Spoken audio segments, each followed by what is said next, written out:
சுகாதாரம் என்பதை என் வாழ்வியல் வழிமுறையாய் கடைபிடிப்பேன். எனது லட்சியம்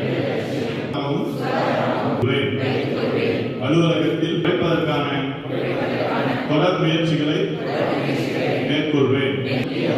உணவுப் பொருட்களை தனியாக சேகரித்து உரிய முறையில் அப்புறப்படுத்த ஒன்றாகும் என்பதை நான் நன்கறிவேன்.